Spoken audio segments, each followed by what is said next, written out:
Okay? Always unplug. Huwag natin, gagawin natin talaga yung habit.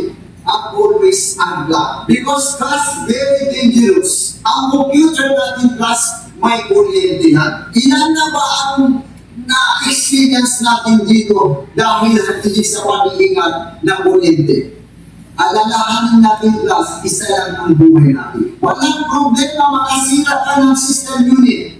Ito ay mabibili natin. Pero ang buhay natin, mabibili ba natin? Ang sarili ng class, hindi natin mabibili ang buhay natin.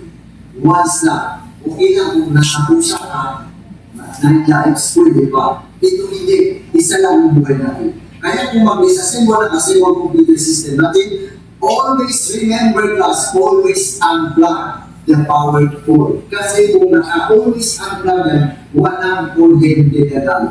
Na-gets niyo class? Okay? Number 2, okay. Hindi ito in order siya, in order na magkaroon ng safety procedure. Number 2 is always wear rubber shoes. Okay, para hindi ka mag-ground. Always wear rubber shoes. Flat siya. Okay? Number 2, pag-flat siya, always remove all accessories from your body. Okay? So, for example, meron kang ring. So, always remove the ring. That is a safety procedure. Okay? Number 4 is, pagbabae, dapat yung hair niya, yung long hair, dapat nakatali, nakapigday yan. Okay, nakapigday ang buhok niya. Pero pag lalaki, okay lang siya. Pero pag babae, dapat always nakatali siya. Okay, number 5 is, kung wala kang anti-static strap, okay, anti-static. Kasi ang anti-static nito, ang components natin, makaka-istorya siya ng ay yung tinatawag na ESD, electrostatic discharge. Okay, now, kaya yung sa mga American, because sila ay rich country, mayaman sila, so gumagamit sila ng anti-static strap. Okay, now sa atin, mayroon tayong option. Okay, kung wala tayo dyan, tapos pinag-disassemble ka ng instructor mo para hindi masira ang components mo, always touch the metal parts, yung unpainted na system unit. Itatouch mo yan ng 5 seconds. Magkakaroon ka lang, pero huwag ka lang magpalagi. Okay? Sabihin mo lang, 1,000, 2,000, 3,000, 4,000, 5,000. That is 5 seconds. Before you uncover your system unit. Nag-guess nyo ba? So ngayon, itatry na natin mag-disassemble. Okay, so remove lahat ng mga peripherals na naka-attach siya sa back panel system natin. So kanina na-remove na natin ang power cord. So dapat i-remove naman natin yung kung anong naka-attach dito sa back panel system. Anyway, makikita rin kung ano ang tinatawag ng back panel system. Because purpose ito ng disassemble and assemble computer system, as I said, memorize the function of its component, especially components mounted on the motherboard. Okay, detach, right? Against the back. So slowly but surely, huwag tayong magmadali dito kasi hindi tayo nag-progress. Okay? Saka na tayo magpabilis kung master na natin. Okay? So iset aside natin ang monitor. Okay, nakikita nyo? Ito yung monitor. So, set aside natin na. Okay, so ilagay natin sa baba. Okay, ilagay natin sa baba. Okay, na hindi siya masakit. At ang lamesa natin ay wala siyang kalat. Okay, wala siyang kalat. Malinis. Yan. Ito lang ang iwan natin. Yung box system unit niya. Ito. Tinatawag din ito, box. Bakit? Nakikita niyo ba? Para siyang box. Okay? Tinatawag din itong frame. Okay? Tinatawag din itong frame kasi nilagyan ng mga devices at saka components natin. Ano ba ang purpose doon? Para hindi siya masira. So, ang system unit natin, marami siyang klase. Ang daan ng class. Mayroon siyang tower type. Ito tower type. meron siyang meaning. So ito yung standard na chassis natin or system unit, ito yung power type. Ang power tower type siya ito. Okay? Now, let's go. Mag-proceed na tayo ng disassemble computer system. And then after you remove all accessories from your body, always wear rubber shoes. And, okay, remove kung mayroon mga nakasabit sa inyong katawan, remove. Especially ganito yung ID, i-remove natin yan. Okay, yeah. So dapat malinis. And then, after that, kukunin na natin yung either flat screwdriver or star screwdriver. Okay, now, ito yung tinatawag na system unit natin. Titingnan natin kasi dito, meron siyang back panel system. So dapat hindi siya nakakulog. Okay? Ipa-wrap natin siya yan, titingnan natin ito. Ito yung magiging guide natin. Do you understand, class? Ito ang magiging guide natin. Okay. So dapat ipa-wrap natin siya. Yan. Okay. Now, before you uncover or disassemble computer system, don't forget that's the metal parts of system units, unpainted. Kung wala kayong anti-static strap. Okay. 1,000, 2,000, 3,000, 4,000, 5,000. Para ma-drain yung electrostatic discharge sa katawan natin. Okay. Pag na-touch na natin, and then balik tayo natin dyan. Kasi dito tayo nakaharap class. Network. Okay. So, titingnan natin. Yeah. And then, since titingnan nyo kung anong klaseng screw mayroon siya. Kasi mayroon siyang flat, mayroon siyang star. Okay? Yung 4 points. So, since nakita ko dito ay star screwdriver, itong gamitin natin. Yung Phillips screwdriver. Okay? So, dito yung back panel system. So, nakikita natin dyan, mayroon siyang mga ports. Ito tinatawag ng mga ports. Mayroon siyang sa USB port. Mayroon siyang sa yung tinatawag na PS2 keyboard and mouse. Kasi ginagamit natin ito. Pero usually, hindi na natin ginagamit ito. Ginagamit na natin ang USB, Universal Serial Box. Okay? So, ito yung VGA. Okay? VGA ito. Or, ito naman ay sa, sa gig. Okay? Yan, yan siya. Okay, anyway, so ngayon, since na-touch ko na ang metal parts ng computer system kung wala tayong anti-static strap, okay, so gagamitin na natin ito. Okay, so sunod-sunod at pag-ano natin, ha? Step-by-step procedure kung paano tayo mag-disassemble ng assemble computer system. Okay, so since wala nito, okay para class, remember, kung mag-loosen kayo ng screw, okay, counterclockwise. Okay, so counterclockwise, papunta siya sa left. Do you understand? So, balik siya. Okay, counterclockwise. Okay, so counterclockwise ang dapat natin procedure. Wala kasi nakalagay. So, ang tatanggalin na natin ang cover nito. Alright, guys. So, nakikita ninyo, natanggal na natin ang cover. Okay. So, ang cover na ito, class, kasi since maliit ang ano natin, ilagay natin sa hindi siya masabi. Yeah. Okay? And then, ulit, touch the metal parts of computer system, especially yung unpainted na. Okay, 1,000, 2,000, 3,000, 4,000, 5,000, pero huwag na kayo magparinigan. Yung pinarinig ko lang sa inyo para malaman nyo. Okay, class? Okay. So, ngayon, tingnan nyo, makikita nyo na ngayon, kung ano pala ang loob ng computer system unit natin. You see, class? Alright? So, yan ang ilalabas natin. Okay? Tingnan nyo. So, dito, ang system unit natin ay kompleto. Okay? So, ngayon lang ba kayo nakakita nito? Especially yung mga bago siguro, ngayon lang nakakita ng ganito. So, ito yung purpose natin. Okay? Familiarization, the name of each component, special component, attached sa motherboard. Okay? And then after that, memorize the function of each component. Siyempre, ano ba ang kalagahan nun, sir? Bakit natin i-memorize yan? Okay?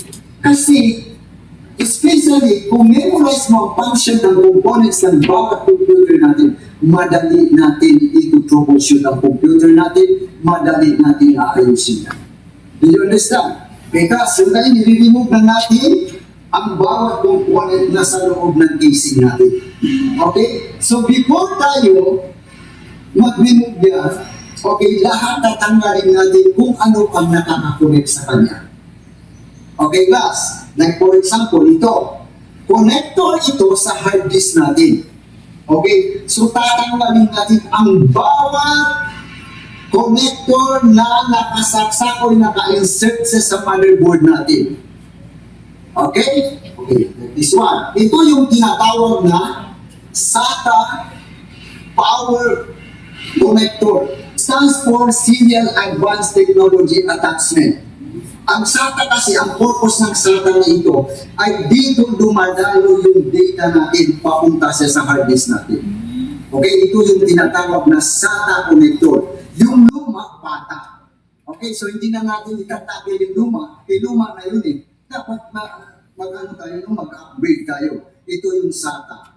At saka ang bilis nito, compare mo sa bata ay 3 times faster than PATA. Ang PATA, ibig sabihin ng PATA ay Parallel Advanced Technology Attachment. So, ito yung power connector naman galing sa hard disk natin ay nakakabit ito sa power supply unit natin. So, dapat natin tanggalin yan. Okay? So, lahat ng connectors na nakasaksak siya, dapat tatanggalin natin yan siya. Yan, para hindi natin maano. Okay? And then this one. Okay? Lahat ng connectors, ito yung tinatawag na ATX power connector. Nakita niyo class? So ito. So mayroong technique nito class. Hindi mo yan pwede tanggalin ng ganyan. Okay? So dapat may technique yan kasi mayroon siyang lock dito. Mayroon siyang lock. Kung nakikita niyo, mayroon siyang lock. Anyway, yeah. Mayroon siyang lock. Ilan din natin yan. Okay? So, dapat yung lock na yun, kasi hindi mo yan matanggal kung ganyan ang pagtanggal mo. Dapat, bago mo yan tanggalin, mayroon siyang, yung tinatawag na ito, ang pag-kid siya. So, ang ibig sabihin, para siyang susi. Okay? Mayroon siyang glue. Okay? So, kung may lock siya, i-press mo yung lock.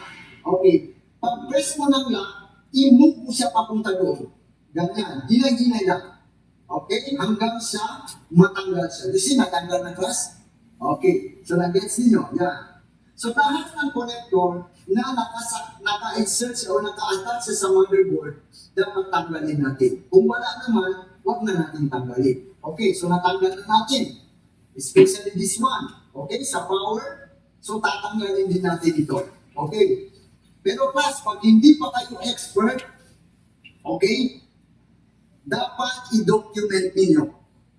So, anong ibig kong sabihin? Kung pwede ninyo isulat or picturean ninyo ang bawat inaano ninyo, no? Tinatanggal ninyo. Kasi hindi pa kayo expert, baka magkamali hindi mag-on ang computer natin. Okay, so tatanggalin natin kung ano ang nakakabit sa kanya. Yan. This one. Okay? Yan. Tatanggalin natin yan. Okay, sa audio. So, marami na. So, i-memorize natin lahat ng class. Yan siya. Okay? So, tandaan natin talaga. Okay? And then, ito naman ay, okay, natanggal na siya. Ito, tanggalin naman dito kasi hindi na matanggal natin dito kasi naka-attach nito sa ano niya, no? Sa casing niya. Yung mga hindi na naka-attach sa casing niya, yung tatanggalin natin. Okay, class. Kaya dito, salta din ito. Dalawa kasi, mayroon siyang sa sa DVD ROM o sa hard disk drive natin. So yan, so tatanggalin natin ito. Okay? Huwag din yung hawakan sa class no, yung sa wire niya, hawakan yung sa matigas. Gaya nito, hawakan yung, huwag dito, mapuputol yan. Okay? Yan. Okay, ito, yung tinatawag na 2 pins auxiliary. Naka-attach siya sa motherboard. Okay, tanggalin natin yan para matanggal natin ang motherboard. So, para din siyang susi, mayroon siyang lock. Okay, you see? Mayroon siyang lock. Okay, yan. And then, yung video, yung natin, GPU, o yung common na tinatawag na video card. Kasi ang video card, ito yung sa display. Okay, so paano pagtanggal natin yan? Titingnan natin kung mayroon siyang screw. So, screw natin. So, ganun din, counterclockwise siya. Either, bakit ko ipahinay-hinay sa iyo? Kasi ang mga components nito ay very sensitive at saka mahal. Okay? Yan siya. So, ito, mayroon siyang lock dito. Titingnan nyo ba? Remember, guys, kung parang mayroon siyang na resistance, parang hindi siya mabunot, huwag ninyo, baka mayroon niyang lock. Okay? So, mayroon siyang lock. So, ang gagawin natin, titingnan natin kung may lock. So, ganito, pag hawak natin glass, ganyan, and then i-push natin siya pataas. Okay? So, you see, natanggal na natin yan. Ang tatanggalin naman natin ay yung hard disk. So, kaya na familiarization of its component and master disassemble computer system kasi may kanya-kanya siyang kung paano ilalagay. Like this one, yung hard disk natin ay wala siyang screw. So parang lock lang siya. Okay? So ang pagtanggal sa kanya ito to. Okay? Iangat natin siya kasi mayroon siyang lock, wala siyang screw. Iangat natin and then bubungutin natin siya. You see? Makukuha natin. Pero magkakaiba ang bawat computer natin. Ito medyo fix na ito. So mahirap na tayo magtanggal ito. Ang tanggalin natin lang yung matatanggal. Okay? Yan. So ito naman, yung power supply unit. So tatanggalin natin ang power supply unit. Okay? Ang susunod natin, pagkatapos ng power supply unit natin, ay yung motherboard niya. You understand? Okay. So ganun din, counterclockwise, ng screwdriver, pwede siya yung flat screwdriver natin. So, depende ang klasa, ang dami style. So, hinay-hinay lang. Kasi pag bigla niya, baka malumos yung mga screw natin. Okay? Yan. And then after that, ipupush natin siya, hawakan natin kung ano ang naka-attach sa kanya. Okay? Like this one, 4 pins auxiliary, naka-attach siya sa motherboard. Okay? Ito. Okay, kung anong naka-attach sa kanya. Depende yan, class. Kaya dito. So, mayroon siyang parang lock dito. Kung siyang lock, no? So, pagtanggal nito, ganito, ganyan. Okay? Yan siya. Okay. So, ito ang naka-attach siya. So, ayan, hawakan natin siya. And then, push. Okay, push natin siya. Yan. See, natanggal na siya. Okay? Yan. Ito yung sa audio sound speaker ito. So, yeah. See? Nakatanggal na tayo. Sasalat na rin natin yung motherboard. Okay? And then, ganun pa rin siya, counterclockwise. Clockwise. Lahat ng mga tunili, huwag lang natin ipag-mix class, ha? Kasi masisira yan. May kanya-kanya sa yan group. Okay? So, kung maraming tunilyo, titingnan natin, no? Titingnan natin. Okay? So, push natin. See? So, hinay-hinay lang basa. Huwag tayo, lahat ng mga nakakunik sa motherboard, huwag natin. Basic class, natanggal na natin yung motherboard sa PC natin. So, kasi ito yung laman ng computer system unit natin. Okay? Ilan siya. Okay? So, depende pag mga high-end ng computer mo, marami pa siya mga components o device natin. Okay? So, ito na ngayon siya. So, ito yung tinatawag na motherboard. Okay? So, mini-tab siya, yung tinatawag namin form factor siya. No? Mayroon siya kasing standard, mayroon siyang mini. Okay? So, mini siya. Okay, medyo, kumbaga sa damit ay nasa medium siya. Okay, kaya lang sa computer system servicing, kung nag-aaral ay hindi tinatawagan niya na sizes, kung hindi tinatawag na form factor. Okay, so nakikita niyo class, ito yung tinatawag na motherboard. Okay? So, nakikita niyo sa motherboard class, marami siyang components. Okay. So, dapat, pag na-assign kayo, sino-sino ma-assign sa iyo sa install and configure computer system, dapat memorize natin ito. Okay? Kasi during assessment, kung mayroon na kayong assessment, tatanungin ito ng assessment. kung totoo ba naka-undergo kayo ng training o alam niyo ba ito ang bawat components nito. See? So, isa-isa ito sa inyo class. Okay. So, ito yung tinatawag na back panel system. Okay, back panel system yan. So, sa back panel system ay nandito na yung tinatawag na Langford. Ito. Okay? Pag lahat siya, tinatawag siya back panel system. Okay? Pero pag isa-isahin kayo ng assessor ninyo, tinatawag siya ports. Okay? Back panel system. So ito yung tinatawag na LAN port.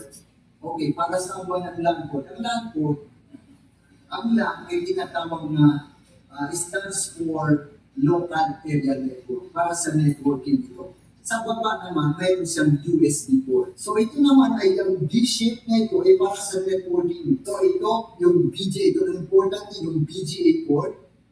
BGA stands for Video Graphics Array. Ito naman ay para sa games. Okay? So ito naman yung tinatawag na USB port. Okay? Mayroon siya 3.0 at saka yung 2.0.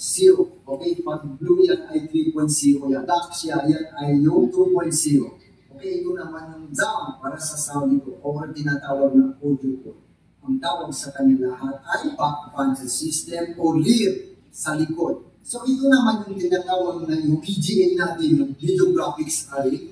Okay, ito, tinatawag ito Video Graphics Array slot. Iba yung card.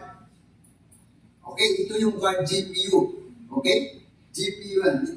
Ito naman yung GPU slot. Graphics Video Unit. Okay, ito siya.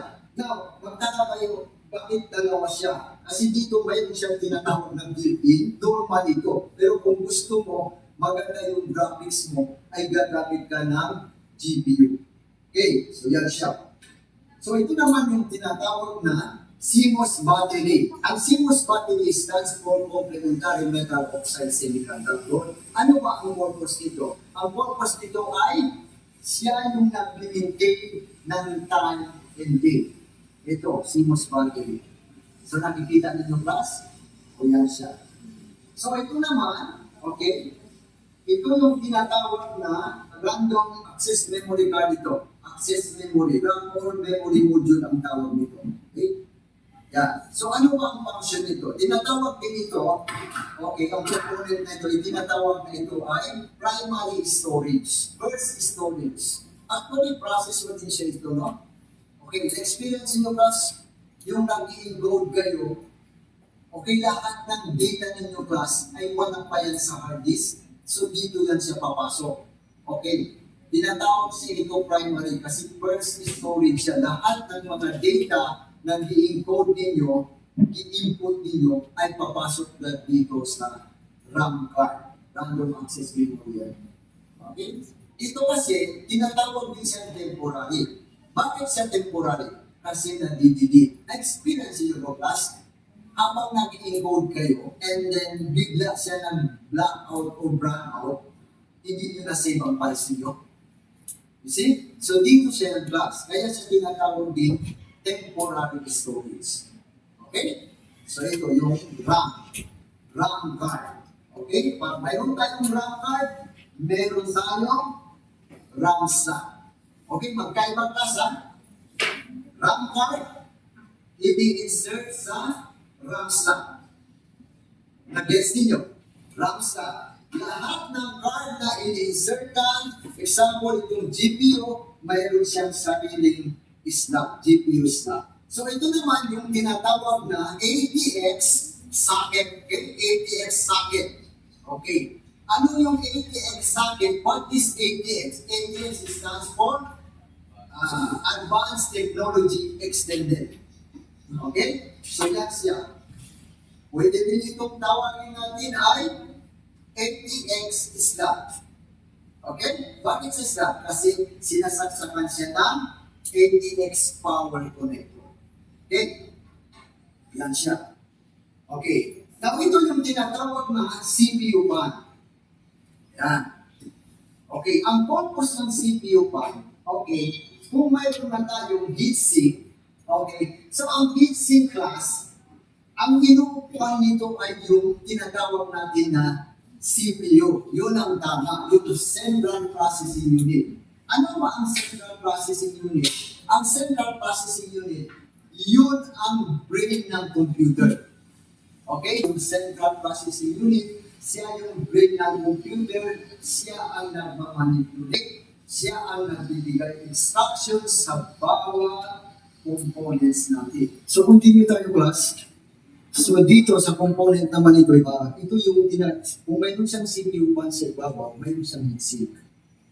Okay? So, ang heatsink naman yan, inuupuan niya yung microprocessor o yung tinatawag na CPU. Yung Central Processing Unit, yun ang brain ng computer. Kasi ang CPU natin, kailangan niya talaga ng heatsink. Kasi split of seconds, umiinit ito. Okay, so umiinit siya. So kailangan natin talaga na ng heatsink.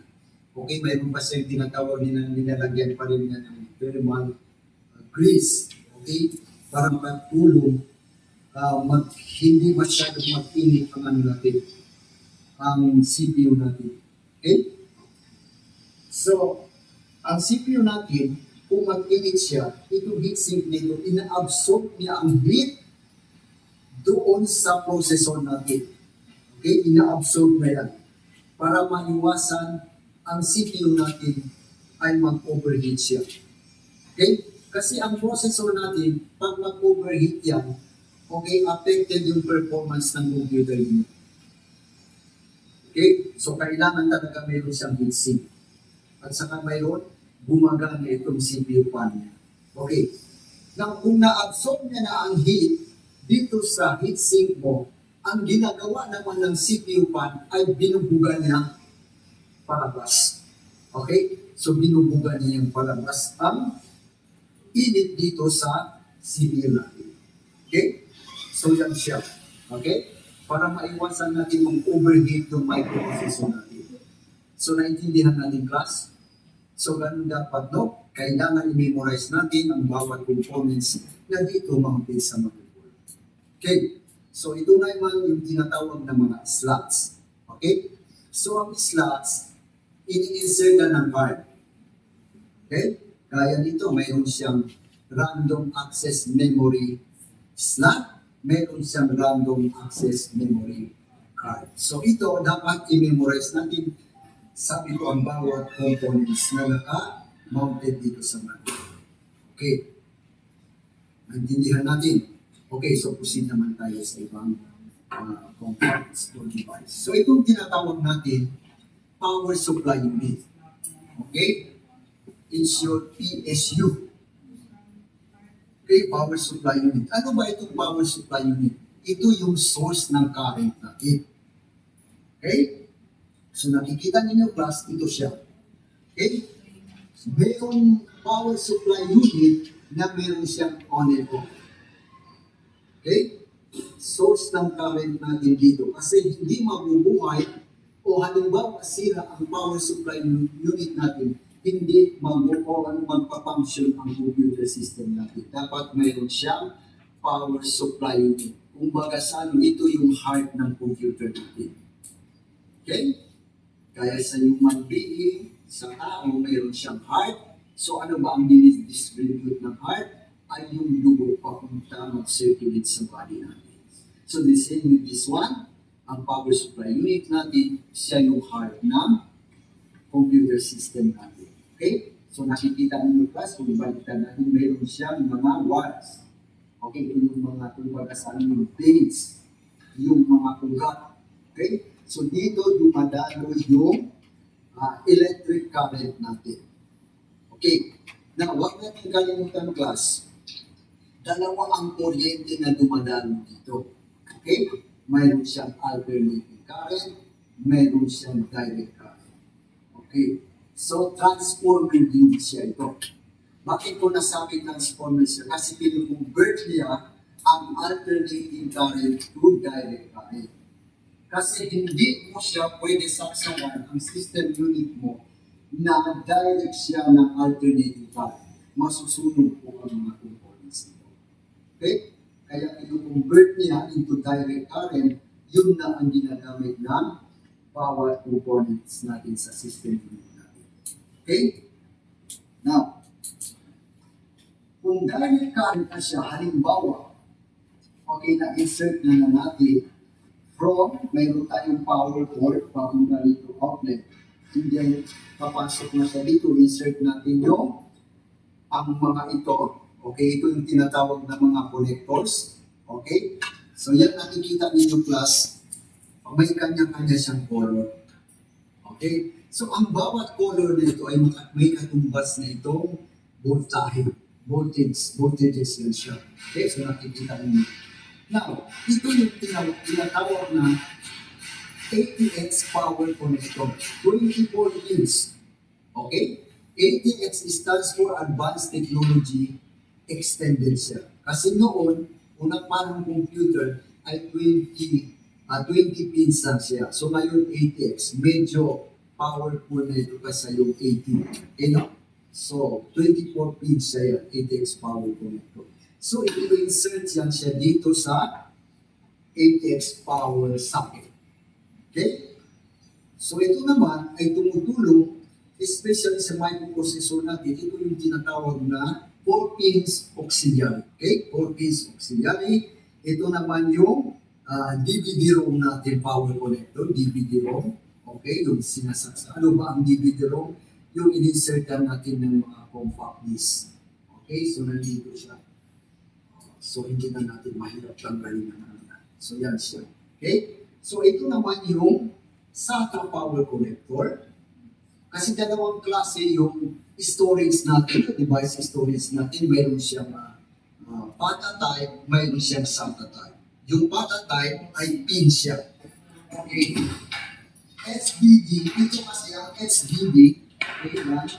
So dito siya, ito yung unang storage natin, yung PATA type siya because composed of many pins. So hindi mo siya pwede insertan ng SATA connector. You see? Kasi unang panahon ito. Okay? So, dapat sa kanya yung tinatawag na PATA connector, ito siya. So, ini-insert natin siya dito. Yan, ini-insert natin siya. Okay? Yan siya, ini-insert natin. Okay? Now, since bago na, kasi every 16 months, meron bago siya sa computer. Okay? So ito na, yung bago-bago ngayon, pero mas mayroon bago dito na ganito, storage natin, yung tinatawag na SSD, yung solid state drive, pero wala tayong dito. Wala tayong dito. Okay, yun naman ay sa socket din siya lahat. Okay? So hindi na siya gaya nito.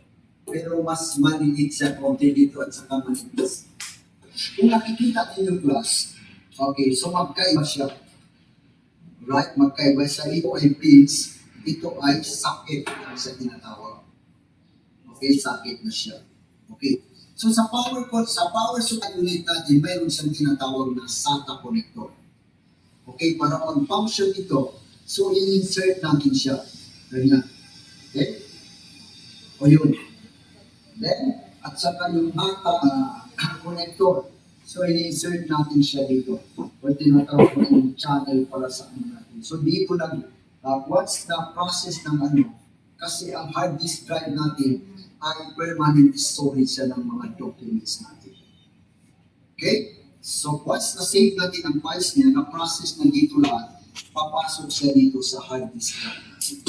Okay? Permanent storage. Lahat ng mga software natin, okay, ang ibig sabihin ng software, lahat ng gusto natin sa computer ay papasok sa dito. Operating system, lahat ng apps. Okay, so dito siya, kung nagsisave kayo ng mga documents, so papasok siya dito sa hard disk drive natin. Okay, so na-gets natin class. Kung makukonvert na into lower voltage, yun na yung ginagamit natin na direct current siya. Okay, so hindi siya pwede na i-direct mo na walang power supply unit.